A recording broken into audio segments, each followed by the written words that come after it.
শ্বশুরজি, দয়া করে ধীরে করুন। যদি শাশুড়িমা বেঁচে থাকতেন তিনি মারা যেতেন। আমি বারবার বলছিলাম, কিন্তু শ্বশুরজি আমার একটি কথাও শুনলেন না। যা কিছু তার মনে ছিল সেদিন শ্বশুরজি আমার সাথে সব করে ফেললেন। শেষ পর্যন্ত এটা কিভাবে হলো আমি আপনাদের সব বলবো। আমার নাম নয়না, আমার বয়স ২৪ বছর। আমি এবং আমার শ্বশুরজি চেন্নাইয়ের একটি বাড়িতে থাকি। ১ বছর আগেই আমার শাশুড়িমা অসুস্থতার কারণে মারা গেছেন। তার মৃত্যুর পর থেকে শ্বশুরজি খুবই বিষণ্ণ হয়ে পড়েছিলেন। তিনি দৈনন্দিন সব কাজ ছেড়ে দিয়েছিলেন এবং বেশিরভাগ সময় বাড়িতেই নিঃশব্দে বসে থাকতেন। আমার স্বামী কয়েক বছর আগে একটি দুর্ঘটনায় মারা গিয়েছিলেন এবং তখন থেকে আমি বিধবা হয়ে শ্বশুরজির সাথে থাকছি। বাড়ির সব দায়িত্ব আমার উপর এসে পড়েছিল।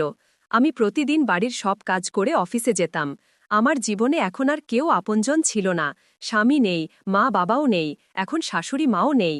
বিয়ের আগে আমার একটি বয়ফ্রেন্ড ছিল, কিন্তু সেও আমাকে ছেড়ে চলে গিয়েছিল। সেই ঘটনার পর ভালোবাসার মতো জিনিসের উপর থেকে আমার বিশ্বাসই উঠে গিয়েছিল। দেখলে মনে হতো আমার জীবনে শুধু অন্ধকারই ছেয়ে গেছে। শ্বশুরজির দুঃখ আমাকে খুবই পীড়া দিত। আমি চাইতাম তিনি আবার আগের মতো হাসিখুশি জীবনযাপন করুন।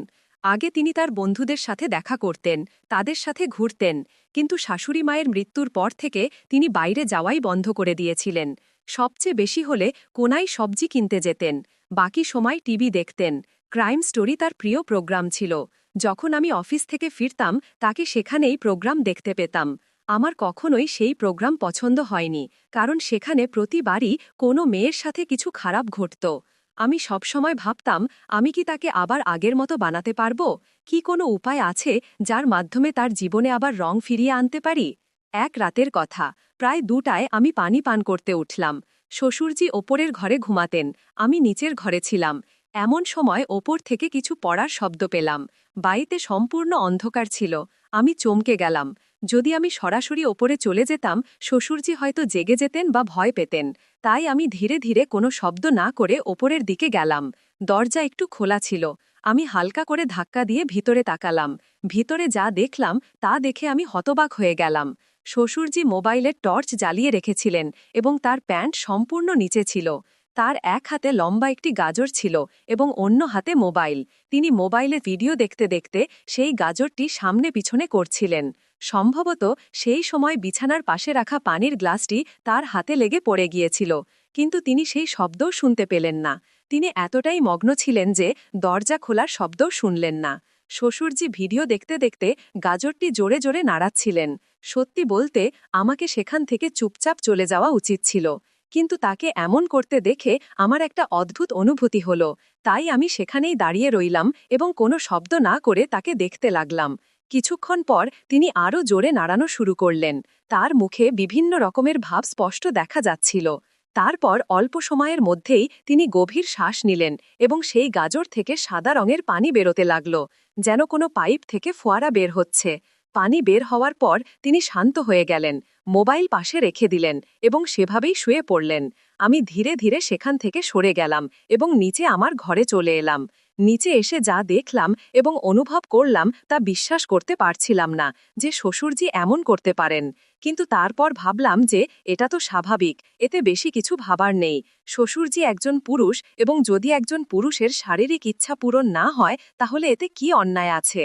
কোনো মেয়েকে শোষণ করার চেয়ে এটা তো ভালো নাকি? এমন ভেবে আমি এটাকে একদম ঠিক মনে করলাম। আমি আরও ভাবছিলাম যে ১.৫ বছর হয়ে গেছে, তিনি কিছুই করেননি, তাহলে তার ইচ্ছা তো থাকবেই, এতে খারাপ কি? এখন যদি তিনি কোনো নারীর শরীর পাচ্ছেন না তাহলে হাতেরই সাহায্য নিতে হবে নাকি? তিনি এতে আর কি করবেন?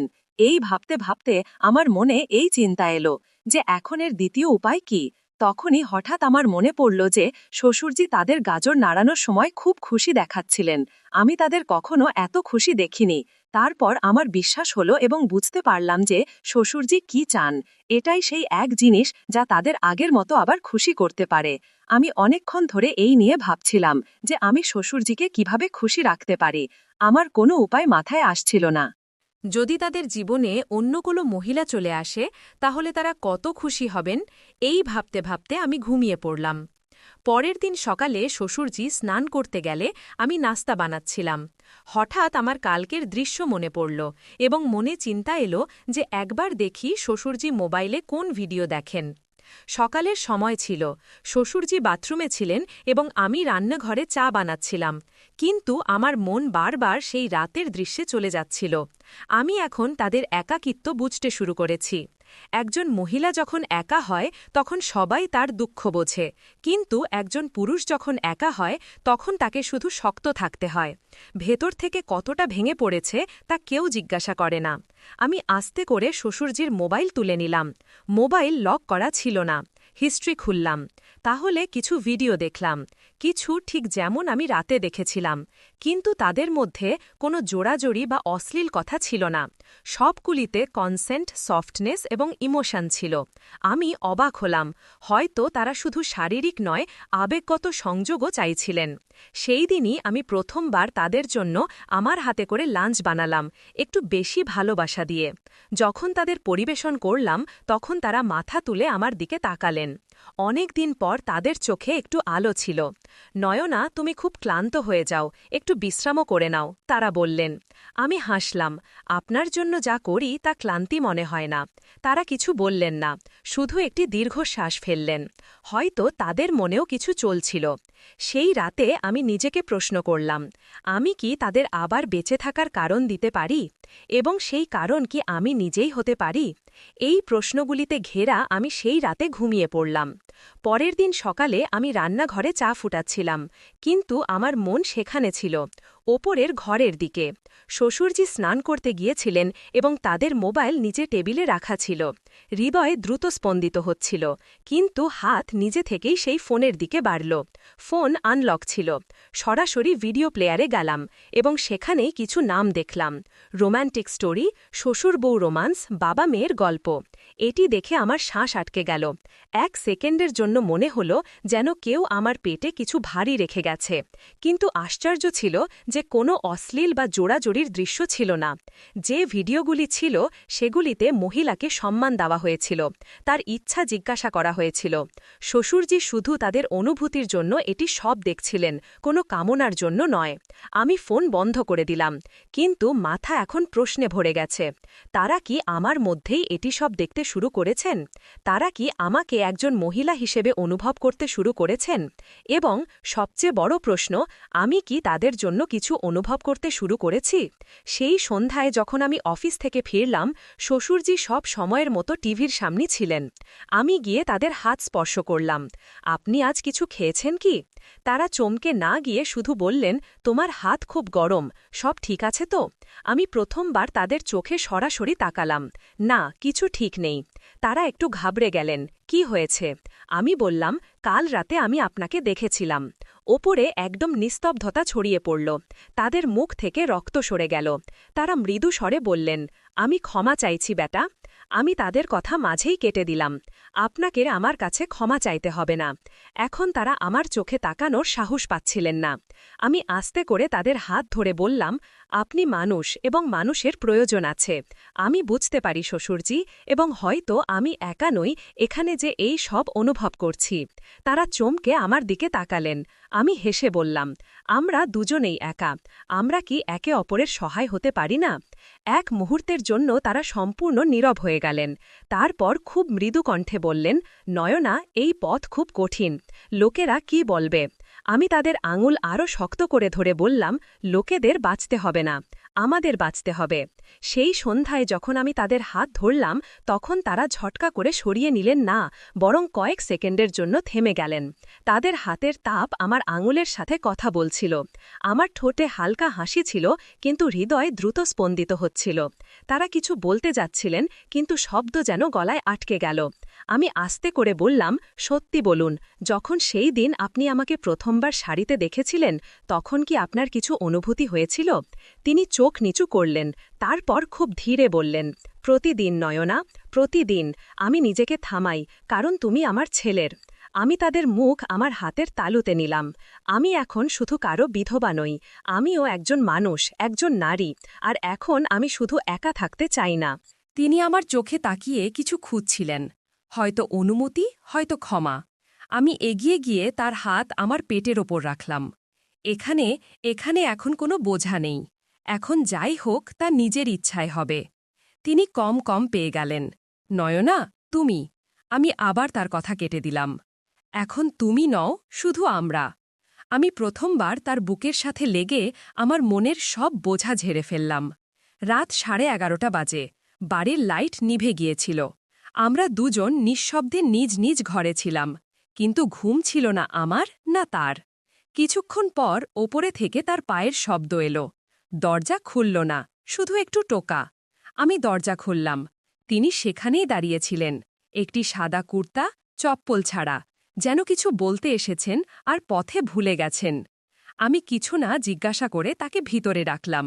ঘরে শুধু একটি ছোট নাইট লাইট চলছিল। আমি ধীরে জিজ্ঞাসা করলাম, চা বানাই? তিনি বললেন, আজ কিছু অন্য চাই, গরম, আত্মীয়তার। আমি উত্তর না দিয়ে তার আঙুল ধরে তাকে বিছানার দিকে নিয়ে গেলাম। তার হাত কাঁপছিল। আমি বললাম, ভয় পাবেন না। আমি চাই আজ আপনি শুধু নিজের জন্য বাঁচুন। আমি তার মুখে হাত বুলালাম। বুড়ো ভাঁজে এক ব্যথা ছিল, একাকিত্বের, অপরাধবোধের আর কোথাও লুকিয়ে থাকা আশার। আমি তাকে আমার দিকে টেনে নিলাম। প্রথমবার আমাদের শ্বাস একে অপরকে অনুভব করছিল। তার ঠোঁট আমার কপালে ছুঁয়ে থেমে গেল। তারপর বললেন, নয়না, যদি আমি পথভ্রষ্ট হই? আমি চোখ বন্ধ করে বললাম, পথভ্রষ্ট হওয়াও মাঝে মাঝে প্রয়োজন, জীবন আবার অনুভূত হয়। ঘরটি ছোট ছিল। দেয়ালে অর্ধেক জ্বলা বাল্বের হালকা হলুদ আলো ছিল, যা সবকিছুকে নরম করে দিচ্ছিল। ঘরে নিস্তব্ধতা ছিল, কিন্তু আমাদের ভিতরে অনেক শোরগোল হচ্ছিল। শ্বশুরজি আমার সামনে দাঁড়িয়েছিলেন। তার চোখে সংকোচ ছিল, কিন্তু হাতে এক অজানা অস্থিরতা। আমি ধীরে তার কুর্তার বোতামে আঙুল রাখলাম। যদি আপনি চান, না বলতে পারেন। তিনি কিছু বললেন না, শুধু একটি নিঃশ্বাস ফেললেন এবং চোখ বন্ধ করলেন। প্রথম বোতাম খুলল, তারপর দ্বিতীয়, তারপর তৃতীয়। তার বুকের কুচকানো ত্বক আমার সামনে ছিল, কিন্তু তাতে দুর্বলতা ছিল না, তাতে একাকিত্বের গল্প লুকিয়েছিল। আমি হালকা করে আমার হাত তার বুকের ওপর রাখলাম। তিনি কেঁপে উঠলেন। আপনি কাঁপছেন? আমি ধীরে বললাম। তিনি ধীরে আমার হাত ধরে বললেন, তোমার কাছে আসা কি গুনহা নয়? আমি তার চোখে আশা তাকিয়ে গুনাহ হয়? উত্তর দিলাম, তাহলে হ্যাঁ, যদি ভালো আমি এই গুণা প্রতি রাত করতে চাই। আমি আমার শাড়ির পিন খুলে দিলাম। কাঁধ খুলে গেল, আর তার হাত নিজে থেকেই সেখানে গিয়ে ঠেকল। তার বুড়ো আঙুল আমার গলার রেখা স্পর্শ করল। তোমার গন্ধ, তিনি ধীরে বললেন। অনেক দিন পর কোনো মানুষের গন্ধ অনুভব করছি। এখন তার ঠোঁট আমার গলায়। ধীরে ধীরে কাঁপতে কাঁপতে তিনি আমার ত্বক অনুভব করছিলেন, যেন আমার একাকিত্বের প্রতিটি কোণ থেকে পান করতে চাইছেন। আমি তার পিঠে হাত বুলালাম, পাতলা, বাঁকা, কিন্তু শক্তিশালী। আপনার বোঝা এখন আমার, আমি কানে বললাম। আমরা বিছানায় এসে গিয়েছিলাম। আমার শাড়ি এখন আমার কোমরে ঝুলছিল, তার কুর্তা অর্ধেক খোলা। শ্বাস একে অপরের মধ্যে জড়িয়ে গিয়েছিল। তিনি আমার সিথি চুম্বন করলেন। তোমার চুল, তোমার হাত, যেন এক সম্পূর্ণ কবিতা। তিনি ফিসফিস করলেন এবং তারপর কিছু না বলে আমার কোমরের কাছে তার হাতের তালু সরালেন। আমি হালকা করে নিঃশ্বাস ফেললাম। তিনি এক মুহূর্ত থামলেন এবং বললেন, ব্যথা দিচ্ছি না তো? আমি বললাম, হ্যাঁ, অনেক দিন হয়ে গেছে, শুধু একটু ধীরে ধীরে। শ্বশুরজি, আমি চোখ বন্ধ করে বললাম, আপনি যতটা একাকিত্ব দিয়েছেন, এখন ততটাই ভালোবাসা দিন, সব ঠিক হয়ে যাবে। তার আঙুল এখন আমার পিঠে। শাড়ি সরে গিয়েছিল, আর তিনি আমাকে স্পর্শ করছিলেন, যেন কেউ তার ভাঙা স্বপ্ন ধীরে ধীরে জুড়ে দিচ্ছে। রাত স্থির হয়ে গিয়েছিল, আর আমরা দুজন ভাসছিলাম মুহূর্তের উষ্ণতায়, শ্বাসের সীমানায়। কোনো তাড়া ছিল না, কোনো ভয় ছিল না, শুধু দুটি দেহ আর দুটি অসম্পূর্ণ আত্মা একে অপরের মধ্যে গলে যাচ্ছিল। সকাল 4:30 বাজে। আমি তার বুকের ওপর মাথা রেখে শুয়েছিলাম। তিনি আমার চুল স্পর্শ করছিলেন। এখন তুমি কি বলবে? তিনি জিজ্ঞাসা করলেন। আমি হালকা হাসি দিয়ে বললাম, যাই বলি না কেন, আমি এখন আর একা বলে পরিচিত হব না। সকালের হালকা রোদ্দুর জানালায় ছড়িয়ে বিছানায় এসে পড়ছিল। ঘরে তখনও গরম ভাব ছিল, সেই গরম ভাব যা এক রাতে দুটি অসম্পূর্ণ জীবনকে সম্পূর্ণ করে দিয়েছিল। নায়না তার বুকের ওপর মাথা রেখেছিল, আর তিনি তার চুলে আঙুল বুলিয়ে দিচ্ছিলেন। কেউ কিছু বলছিল না, কারণ যা বলার ছিল তা সবই নীরবতায় বলা হয়ে গিয়েছিল। কিছুক্ষণ পর তিনি আস্তে করে বললেন, আমি এই জীবনে অনেক কিছু হারিয়েছি, কিন্তু এখন মনে হচ্ছে হয়তো শেষ পর্যন্ত কিছু পেয়েও থাকতে পারি। নায়না হেসে বলল, আমরা একে অপরের মধ্যে সেই অংশটি পেয়েছি যা আমরা নিজেদের মধ্যে হারিয়ে ফেলেছিলাম। তারপর দুজনেই একে অপরের চোখে তাকিয়ে শুধু এতটুকু বলল, এখন আমরা অসম্পূর্ণ নই, এখন আমরা শুধু আমরা। বাইরে পৃথিবী তখনও সেখানেই ছিল, গোলমাল, মানুষ, কথাবার্তা। কিন্তু তাদের ঘরে ছিল একটি নতুন সকাল, যেখানে কোনো সম্পর্ক নামের মুখাপেক্ষী ছিল না, ছিল শুধু অনুভূতির। কখনো কখনো সম্পর্ক সমাজ থেকে নয়, প্রয়োজন থেকে জন্ম নেয়, এবং তা কোনো নামে নয়, শুধু একটি স্পর্শে সম্পূর্ণ হয়ে যায়। যদি আমার গল্প তোমার মধ্যে কিছু জাগিয়ে তোলে, তাহলে এমনি চুপচাপ দেখো না, একটি তীব্র লাইক দিয়ে দাও, সাবস্ক্রাইব এমনভাবে চাপ দাও যেন আমাকে স্পর্শ করছো। আর হ্যাঁ, যদি শেয়ার করতে ভুলে যাও, তাহলে এই গল্পটি তাদের কাছে পৌঁছাবে না যাদের এটি সবচেয়ে বেশি প্রয়োজন। তাই দ্রুত শেয়ারও করে দাও। দেখা হবে একটি নতুন গল্প নিয়ে। ধন্যবাদ।